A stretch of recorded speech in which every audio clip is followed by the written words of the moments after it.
Maka bukan tempat kita api untuk kita berlindung dan juga letakkan tempat nanti.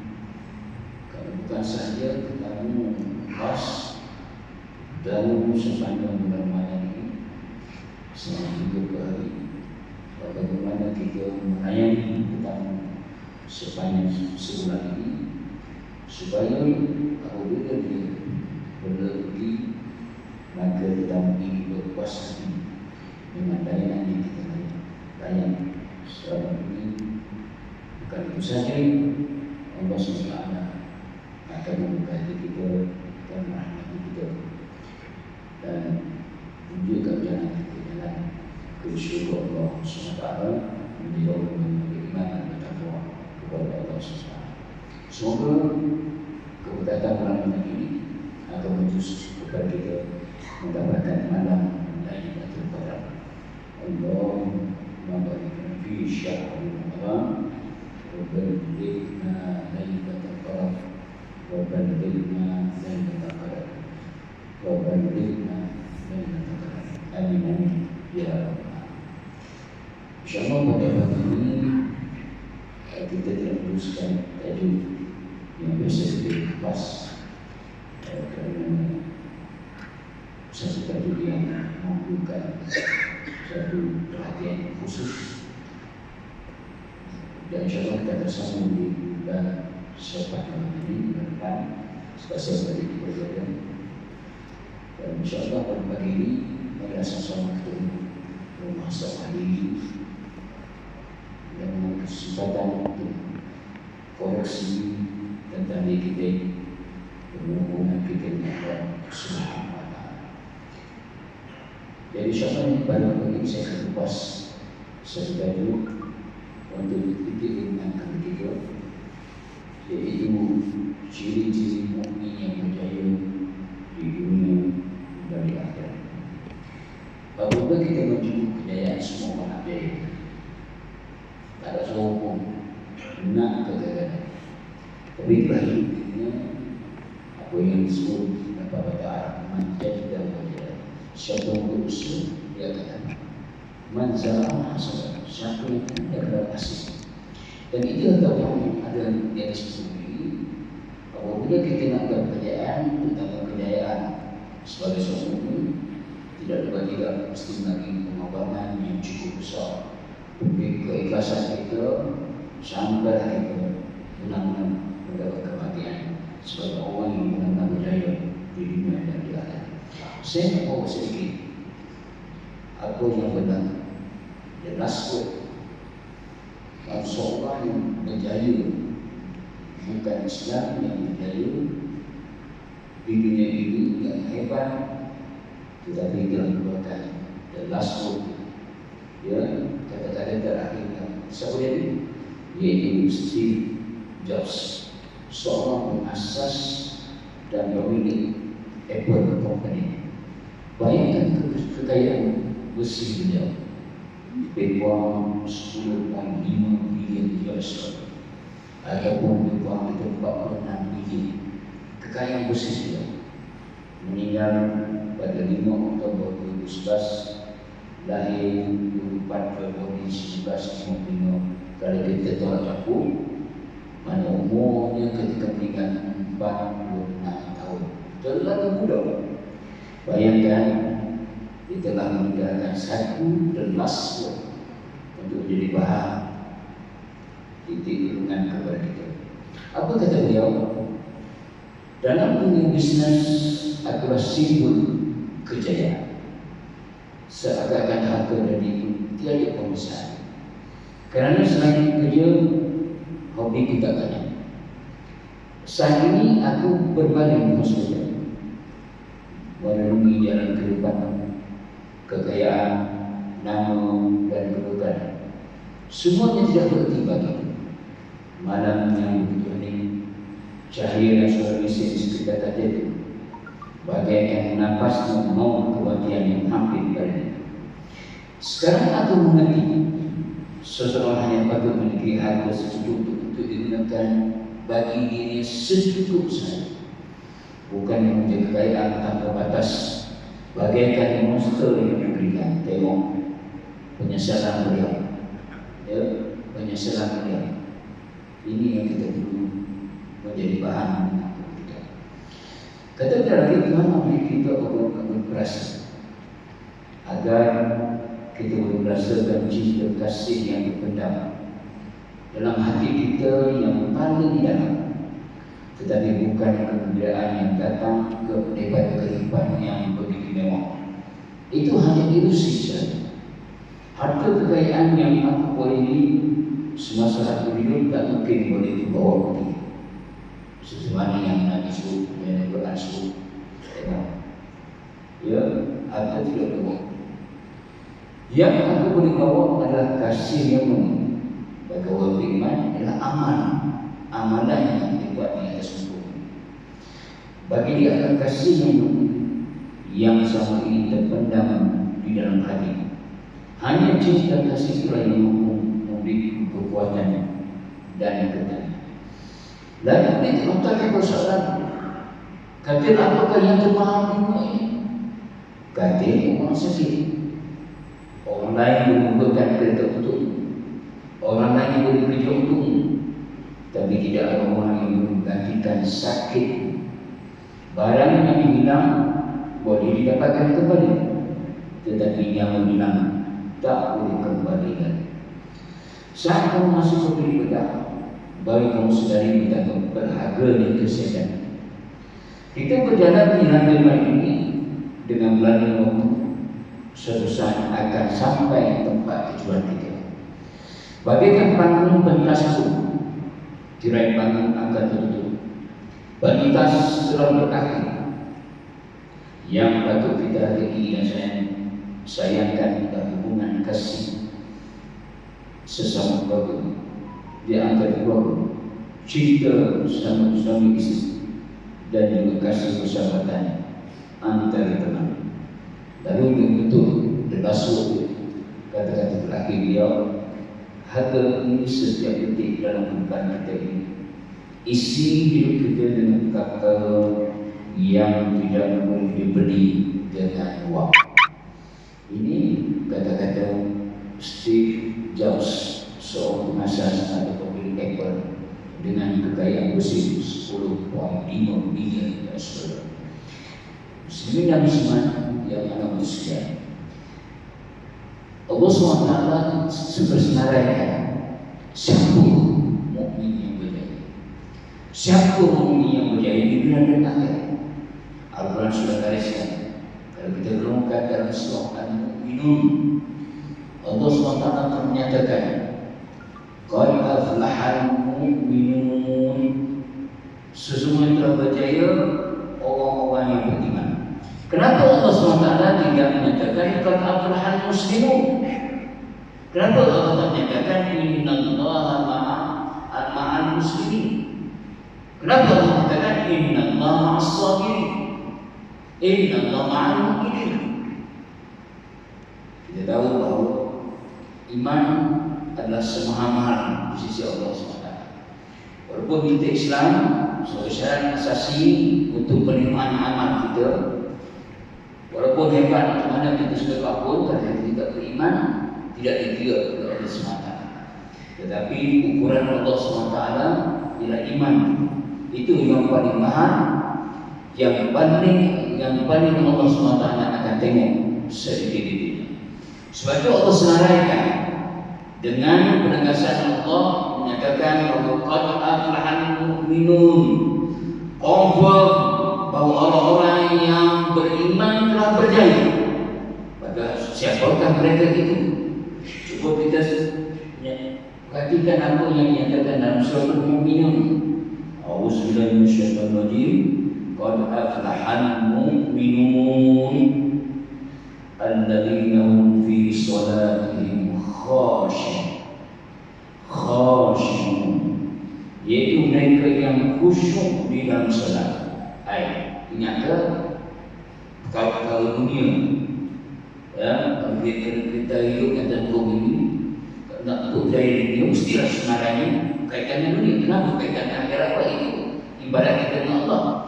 Kenapa Allah menyatakan orang yang berjaya ini dan mereka yang khusyuk dalam solat? Ini persoalannya kita nak kupas beberapa ciri yang Allah SWT dan masa yang digunakan ini. InsyaAllah marilah sama-sama kita genung, bukan sekadar mendengar, tetapi biarlah menyentuh hati kita supaya ada perubahan kepada diri kita. Karena itulah saya nak nyatakan solat yang khusyuk tercapai adalah hati, fikiran, perasaan dan seluruh panca kita tunduk patuh kepada Allah sepanjang waktu menjalankan solat. Kepatuhan dalam solat inilah memberi impak kepada kepatuhan seorang kepada Allah di luar solat. Ya, hari ini kita solat tidak ada ruh. Kita solat tidak ada ruh langsung. Allahu Akbar sampai kepada tahiyat, sampai kepada Assalamualaikum warahmatullahi wabarakatuh. Tak tahu. Ya, terkejut pula. Hadilah. Inilah solat kita hari ini. Solat yang tidak ada isi, solat yang tidak ada waktu di sisi Allah. Sebab itu tidak ada mengatur perubahan. Kerana pada dasarnya khusyuk ini letaknya di hati.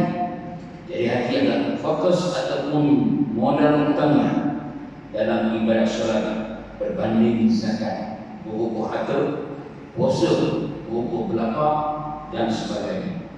Jadi rukun solat bukanlah semata-mata rukun qauli, sebutan-sebutan di dalam solat ataupun rukun fi'li perbuatan, rukun sujud dan sebagainya.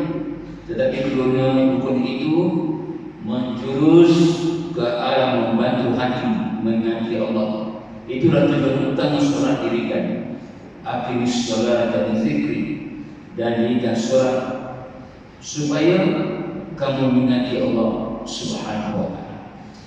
Jadi kan itu saya nak menyebut sedikit sebagai ilmu konsep ilmu bahawa ini persoalan utama kita hari ini, yang mana kejayaan terletak kepada kita. Kejayaan hari ini terletak kepada kita. Allah menyatakan hayya 'alas shalah. Kenapa diiringi supaya itu hayya 'alal falah? Itu yang kita renung. Kenapa perkataan solat itu ibadah, tapi diiringi dengan kejayaan di dunia dan termasuk kejayaan di akhirat? Nak menunjukkan bahawa urusan dunia kalau kita berikan, kita dahulukan hak Allah SWT, maka kita akan menempuh kejayaan. Allah bagi urusan dunia ini ramai orang tak beriman, ramai orang tak yakin. Apabila kita melaksanakan hak Allah, maka dengan sendirinya dunia itu datang kepada kita. Tapi kita faham bahawa kita siang malam mencari, sedangkan sumber rezekinya daripada Allah. Kita mesti mengadu kepada Allah, mesti mengingat kepada Allah. Sebab tempat Allah kita mengadu, maka kalau kita mendahulukan apa sahaja hak Allah SWT, maka dengan sendirinya semua kebutuhan kita ini Allah akan penuhi. Kalau kita benar-benar faham tabiat ada yang tersembunyi. Sebab itu apa yang perlu kita lakukan, dan ciri pertama, alladzina hum fi salatihim khashi'un, ialah langkah pertama, iaitu langkah 6 langkah menuju khusyuk. 6 langkah menuju khusyuk. Dengan baik, 6 langkah menuju khusyuk. Pertama, faham apa yang dibaca, faham apa yang dibaca imam. Mungkin kita tak faham. Kalau kita tak faham, belajar bahasa Arab. Ya, belajar bahasa Arab itu kunci sebenarnya. Ya, belajar bahasa Arab. Takkan nak belajar kita tak boleh tahu, tak boleh surah lazim, tak boleh tahu. Ya, sebab itu tujuan Al-Quran syahr Ramadan yang lazim silati Al-Quran, bulan Ramadan, bulan bacaan Al-Quran. Ya, untuk titik renungan kita setiap masa, supaya menjadi budaya kepada kita. Quran ini seperti nyawa kita. Hari ini tak, Quran itu bukan nyawa kita. Kita kalau air sinar, masuk kita, itu nyawa. Ya, kita tetap terus sebagai nyawa. Jangan nyawa. Kita tetap Quran sebagai nyawa. Ini masalah kita ini. Sebab itu kita Quran ini belum jumpa di bulan Ramadan, tidak jumpa di luar Ramadan. Hatta kita nak akhirkan 30 juz dalam bulan lain, kita maaf, kita maaf, ramai yang tidak habis. Bulan Ramadan, ya, kerana suasana yang ada dan mungkin budaya kita, ya, baca Quran dalam Ramadan. Tetapi untuk bulan lain kita maaf. Jadi kan itu, apabila kita memahami bahasa Arab, maka ini akan menyentuh hati. Kemudian yang kedua kita fokus. Langkah kedua kita fokus. Sebab khusyuk ini bermakna fokus, ya, pemusatan kita, memindahkan segala gangguan-gangguan keluar.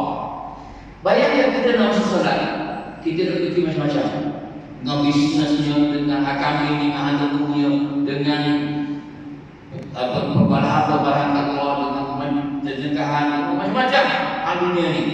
Langsung kita tak fikir. Kalau masuk dalam solat, dia menyibuk benda-benda tu lagi dalam kepala kita. Apabila kita tak fokus, tak ada apa, seperti mana kita bawa kereta. Bawa kereta, kalau kita lalak ayam, memang bahaya. Sebab tu kita dibekali dengan cermin kanan, cermin kiri, cermin besar, cermin belakang. Sebab nak pastikan tidak terjadi aksiden. Fokus kepada apa yang kita nak pergi, destinasi yang kita nak pergi. Ke kiri ada cermin, supaya kita tidak menambah ataupun tidak bawa kereta tertuhala ke kiri, depan, belakang, ke semua itu sebagai peringatan kepada kita. Jadi kan itu fokus bermakna kita buat sebagaimana sahabat radhiyallahu anhu. Tengok sahabat Nabi sallallahu alaihi wasallam, bayangkan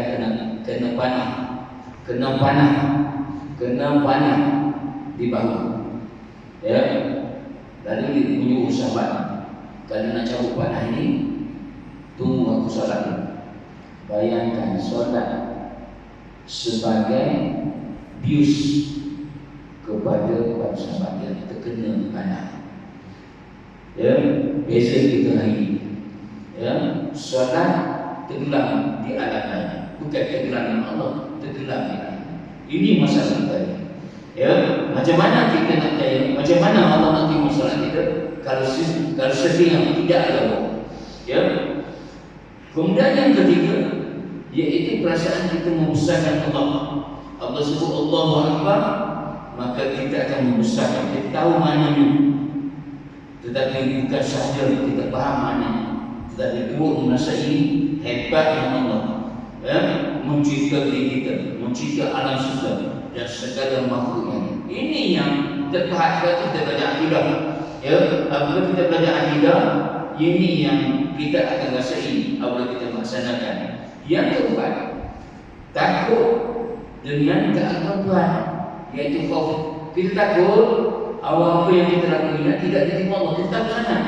Ya, kita rasa okey itu dia susah, tetapi penerimaan Allah yang kita lakukan. Ya, kita dah buat bersama-sama. Allah Akbar. Terima ya Allah, terima ya Allah. Kalau inilah ada pada kita, maka khusyukan itu datang.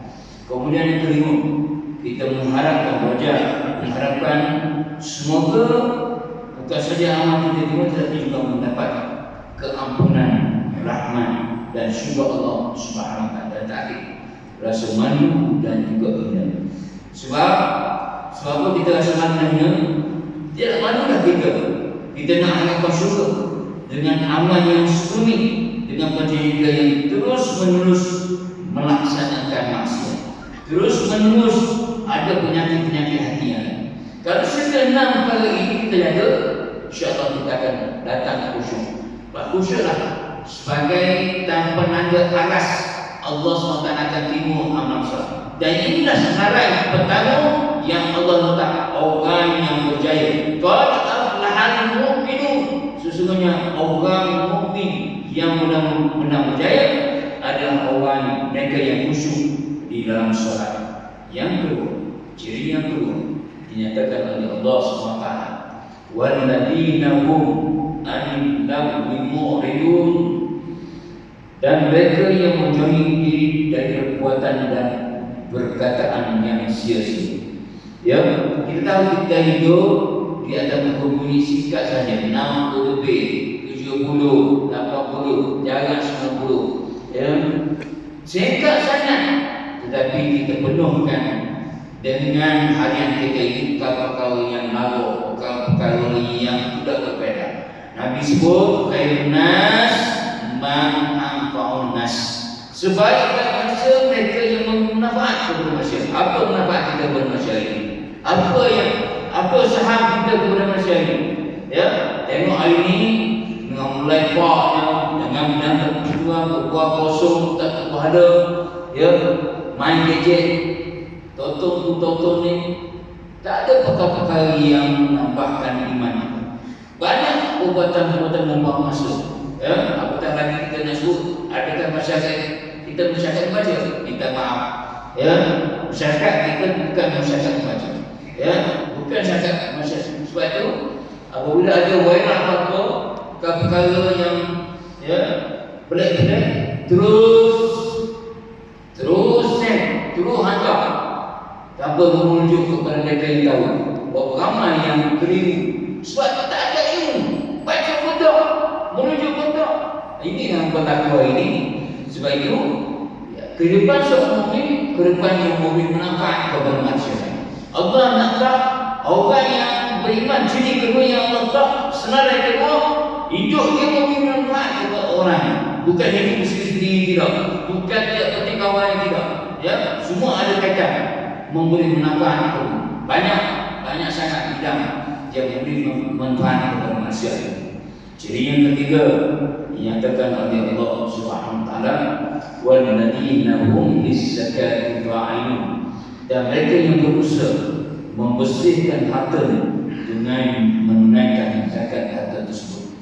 Ya, Allah senaraikan bab yang ketiga, bukan saja berkaitan dengan ibadat pribadi kita, ibadat khusus kita, ya, kita dengan Allah, tetapi hubungan kita dengan manusia.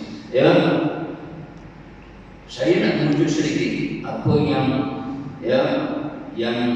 kita dapat pengajaran apa yang dinyatakan oleh almarhum Profesor Dr. Yusuf Al-Qatawi. Satu tesis beliau, PhD dia, iaitu berkaitan dengan fiqh zakat. Apa matlamat penulisan dia menyatakan cukup sistem zakat yang sudah dianjurkan, yang sudah diwajibkan dalam Islam itu, berbagai zakat sebenarnya dapat membebaskan miskin tegak di kalangan umat Islam. Peranan zakat yang sebenar-benarnya. Kalau zakat bukan zakat fitrah saja bulan ini, bukan zakat yang kita faham kata-kata berbagai yang kita pahami ini. Kalau sendiri berperanan betul, maka kita tak perlu nipu lagi. Peranan itu dimainkan bukan orang miskin tegak buat naik dunia putih, masuk musim Bobi boleh. Mana nak cerita tidak ada duit, tak ada duit. Sekarang ini bukan menanda kepada yang before 40, no, 30 bagus senarai 30, tapi banyak dengan apa yang berlaku ujian semasa Covid itu, mereka mati sebenarnya lagi juga. Karena itulah apabila Allah menyatakan orang yang Allah beri, jangan kita belakang aset banyak, duit banyak, kita belakang kita itu, sedangkan Allah bagi pinjaman sementara, Allah beri bagi pinjaman sementara untuk uji kita. Ini belakang, oh kita banyak duit, kereta besar, rumah besar, belakang orang, sedangkan wa fi amwalihim haqqun ma'lum, dalam harta mereka itu ada hak yang boleh ditunaikan. Allah nak orang ini berkata, berdekut. Berapa ramai yang berdekut? Banyak duit yang berdekut. Tapi ingat, Allah sindir. Wabashirhum bi'adzabin alim. Maka beri kita gembira kepada mereka ini yang berdekut ini dengan azab yang pedih. Bayangkan Allah menggunakan perkataan beri kita gembira dengan azab. Karena itu muslimin dan muslimat, ini peranan yang dimainkan. Bagaimana Al-Marhum Yusuf Nabawi menyatakan zakat, sistem zakat dalam Islam sudah cukup untuk membantu mereka. Sebab itu saya nak menyatakan bahawa ibadat secara langsung dan langsung bukan sahaja membersihkan hati, membersihkan harta kita, membantu golongan fakir miskin, mengeratkan silaturahim sesama Islam, tetapi juga merapatkan jurang ekonomi antara orang kaya dan juga miskin. Ini ciri yang ketiga, senarai bukan yang ketiga oleh Allah Subhanahu wa taala. Yang keempat, walladzina hum li furujihim hafizun, dan mereka yang menjaga kehormatan maruahnya dan memelihara kemaluan. Tengok, senaraikan pula kepribadian. Ada jaga maruah, menjaga maruah seseorang itu sensitif. Tak boleh tercela, tak boleh hanya tengok buruk. Tidak ada, sebab imej orang muslim ini sentiasa bersih. Bukan sentiasa bersih, tetapi dia kelihatan bersih. Bukan bersih saja nampak, tetapi bersih semua. Sebab itu Allah SWT menggabungkan walladzina hum li furujihim hafizun, dan mereka menjaga kehormatan dan memelihara kemaluan ini. Ini adalah sifat yang perlu kita jaga, yang perlu kita kawal. Sebab itu apabila Allah mewajibkan kita berpuasa dalam arti kata bukan hanya tak boleh minum, tak boleh makan, tak boleh buat hubungan dengan suami isteri, itu yang halal. Masalah kita sekarang ini perkara-perkara yang haram, bukan haram yang zina saja, bukan haram yang menawak saja, tetapi perkara-perkara yang hari ini berluang puasa. Tengok, suami dayus, isteri nusus, bertebaran di medsos, di media sosial kita ini. Isteri lodeh suami lodeh isteri, buka situ melalui media. Sedangkan dalam Islam sudah ada aturan khas menamakan di antara perbalaan suami isteri, dah ada. Tetapi mengapa mengambil pendekatan dengan cara menghina suami ataupun isteri? Ini cara yang tak betul.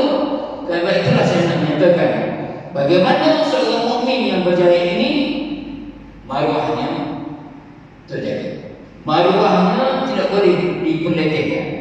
Sebab ini adalah beliau, imej beliau yang perlu dijaga. Sebab itu kita tengok bagaimana generasi terdahulu,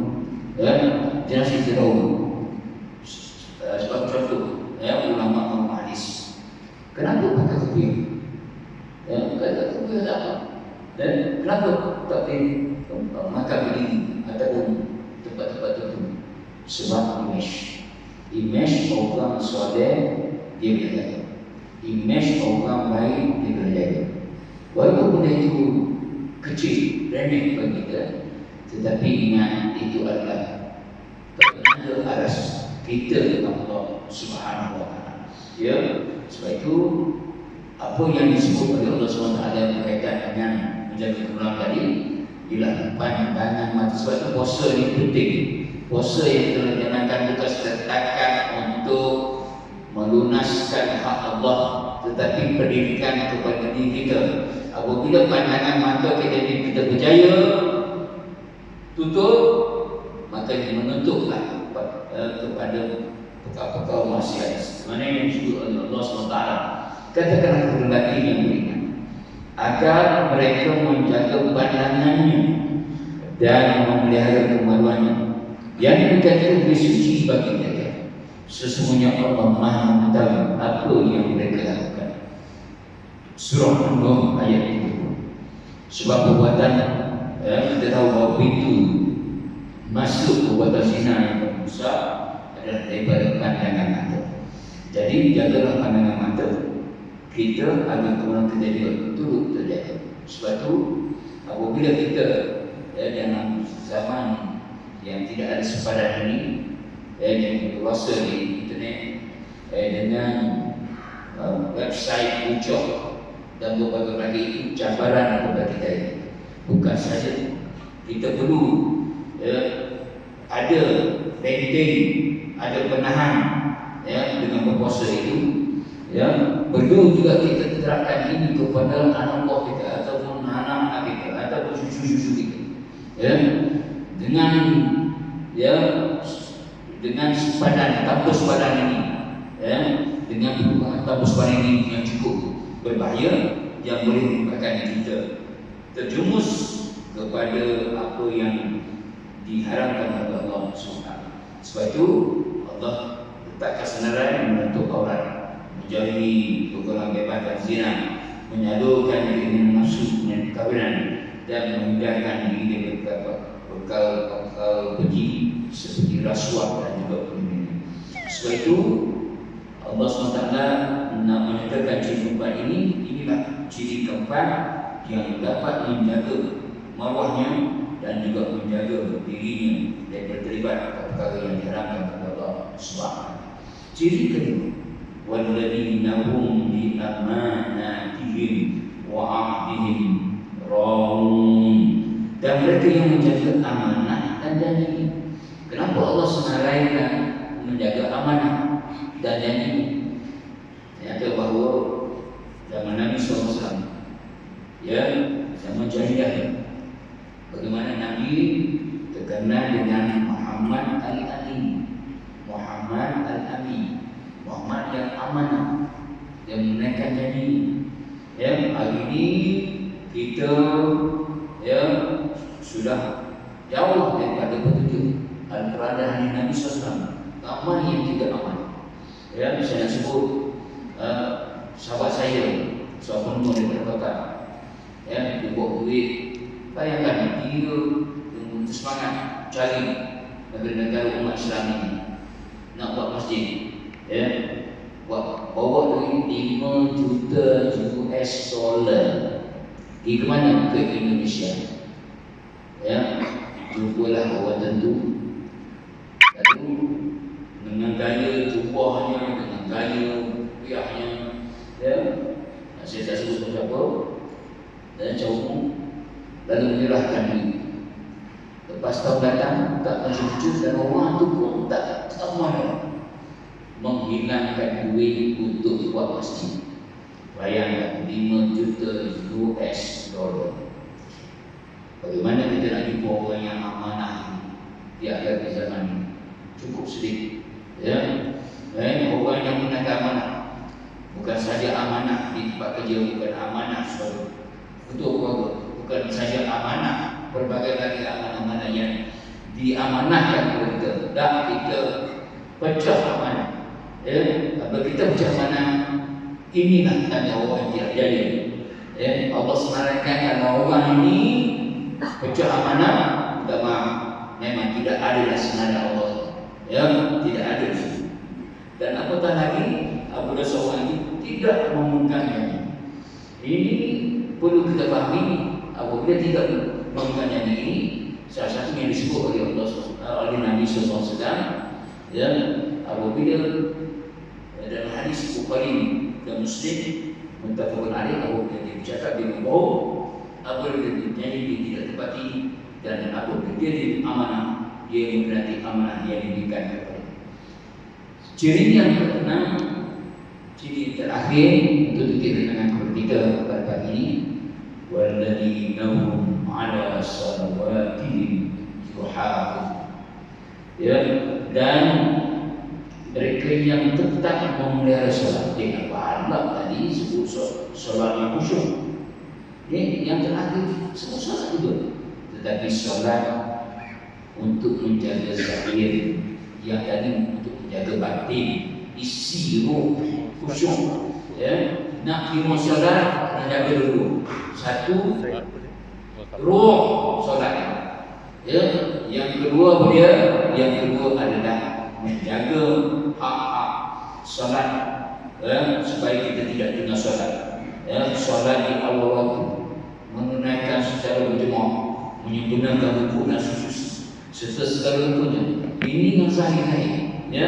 Mereka yang menjaga solat dengan segala hak-haknya adalah mereka yang berjaya dan mendapat ganjaran daripada Allah di akhirat. Sebab itu Allah senaraikan 6 ini, dan di ujungnya Allah menyatakan, kalau sekiranya kamu semua memenuhi ciri ini, maka Allah nyatakan secara tegas, ulaika humul warithun alladzina yarithuna al-firdaus hum fiha khalidun. Mereka itulah orang yang berhak mewarisi. Warisi apa? Yang akan mewarisi syurga Firdaus. Mereka kekal di dalam. Bayangkan, muslimin muslimat, bukan senang kita dapat ciri. Kita nak memenuhi ciri sebagaimana disebut oleh Allah SWT dalam surah Al-Mu'minun. Kadang-kadang ada antara kita yang terlepas pandang tentang fadilat dan kebaikan yang terkandung dan tersirat dalam surah. Jadi melalui sedikit pembahasan ini, anak menyeru dan mengajak muslimin muslimat untuk sama-sama kita mengisahkan hidup diri kita. Adakah kita mempunyai sifat-sifat yang disebutkan oleh Allah SWT? Jika tidak ada, sama-sama kita berusaha untuk bayangkan nampak kaya, ya, nampak mudah, tapi payah untuk melaksanakannya. Ya, kalau kita nampak disebut kepribadian kita. Ya, kalau sesuatu kita berjaya, bermakna kita solat khusyuk. Bukan kita bawa kita khusyuk, kita sedang bersolat ini seronok apabila kita bercakap-cakap dengan Allah Subhanahu Wa Taala. Ya, jadi orang yang menguasai kenikmatan ini tidak boleh nak sebut orang. Ya, seperti mana orang bangun tahajud. Ya, dikata orang main itu di bangun tahajud. Ya, bagaimana seronoknya. Tadi nak cerita mana lebih seronok daripada gaji-gaji yang mendapat kenikmatan ini. Lebih seronok. Ini orang yang benar-benar beriman, yang berpersiapan untuk ke akhirat. Jadi kan itulah, marilah sama-sama pada pagi ini untuk bahan dengan kepada Allah SWT. Dan itu juga kita menjaga bawah kita, image kita, ya, supaya kita terlibat perkara yang diharamkan oleh Allah SWT. Ya, dan mereka yang menjaga amanah dan janjinya, walaupun ini dapat semua, tetapi kita pahami bahawa mereka yang sentiasa menjaga amanah, ya, maka orang akan percaya sampai bila. Ya, seperti mana Nabi SAW disebut Muhammad Al-Amin, tetapi ada kerana masalah akidah, ya, pegangan masing-masing. Kalau lihat kepada pribadi Nabi kita Muhammad SAW, pasti mereka patut ikut. Tapi kalau kaitan dengan pegangan, maka mereka memilih pegangan mereka itu sendiri. Sedangkan mereka tidak boleh nak tolak syakhsiyah kepribadian Nabi SAW. Dan terakhir, ialah mereka yang tetap memelihara solat, menjaga solat dengan sesempurnanya, insyaAllah. Sama-sama kita mendapat manfaat pada pagi ini. Semoga Allah SWT memberi kekuatan kepada kita untuk melaksanakan apa yang disebenarkan oleh Allah SWT. Ini perkara kita untuk kita menghadap Allah Subhanahu Wa Taala. Muslimin muslimat yang manusia, seperti mana yang saya edah raya ini setiap tahun beberapa 2015 lagi, ya, kita membantu kepada dengan tepat lagi. Kita tahu bahawa duit kita makin jatuh pula. Ya, sekarang ini satu bina RM6, RM30 daripada RM5 itu sampai ke 6 mau naik, ya. Ini kesan. Sebab itu pihak persatuan di sana menyenarai pelibatan kesusian yang mana satu utamanya kepada yang kita bantu selama ini, iaitu Pemerintah Persatuan yang pernah saya tunjuk keputusan jumlah hari ini, dan dia yang bertanggungjawab untuk mengkategorikan di atas program direct masuk. Kenapa ada orang tanya kenapa gunakan akaun CN? Saya nak memaklumkan untuk makna semua, untuk buka akaun sana kena ada $2,000. $2,000 US, ya, lompat yang balik. Nak buka ikan $2,000, ya. Dia hanya bisa buka ulang, ya. Jadi ya Jabatan Penduduk Malaysia saya tahu akan maklumkan sesuai membuka akaun di Malaysia, bawa kakekku dan cucu di Jordan. Cucu akan keluar Dina, keluar ini keluar Dina Jordan. Jadi berikan permintaan mereka supaya duit dapat disalurkan terus kepada akaun mereka, ya, untuk terus mereka membelanjakan bulan Ramadan ini. Bukan tunggu anak kubur pergi ke Jordan tidak. Cuma nak pastikan bahawa duit yang dibank oleh mana-mana dia, ya, dibagikan di atas seseorang itu. Jadi sama-sama kita itu dan harus kita zakat pada badannya untuk didapatkan zakat tadi. Kalau zakat itu maknanya masuk zakat madu dan terus cek. Dan kalau pada pesan kedua, itulah lima zakat kepada mereka yang nak buat zakat. Ini fi sabilillah, zakat dalam dana asnaf fi sabilillah. Sama-sama membantu dan insyaAllah inilah amal jariah kita. Ingat apabila pada yang datang, bayangkan apa perubahan tanah dengan duit kita yang kita salurkan. Ya, orang masih muda lagi, kita dah dekat dengan anak itu, ataupun kita dah ingat, tapi amal itu mengalir kepada kita juga. Ini kena cuci, kita kena cuci atau kaum ini dengan infak yang kita ini sampai di sisi orang salurkan itu tempat yang proper betul dan yang menerima direct kepada mereka ini. Semoga apa yang kita pun diterima oleh Allah SWT. Auzubillahi minasyaitonir rajim. Bismillahirrahmanirrahim. Alhamdulillah hamdan kama wa masjid. Ya Rabbal alamin kama yanbaghi li jalali wajhika wa 'ala sultan. Rina billahi wa huwa muslim Muhammadin nabi wasallam. Allahumma ja'alna jasadan Muhammad wa taqabbal tafaqquh maghfurah. Allahumma sallimna alladhi huwa sama wa aslimna dunyana allati fiha ma'ashina wa aslimna akhiratana allati fiha ma'adina waj'al hayana ziyadatan fi kulli khair waj'al maut rahatan lana min kulli syarr. Allahumma fi syahr Ramadan wa ballighna lailatul qadar wa ballighna lailatul qadar wa ballighna lailatul qadar. Wassallallahu alaihi wa alihi wasallam. Walhamdulillah. Wassalamualaikum warahmatullahi wabarakatuh. Jadi tabung di batasan itu.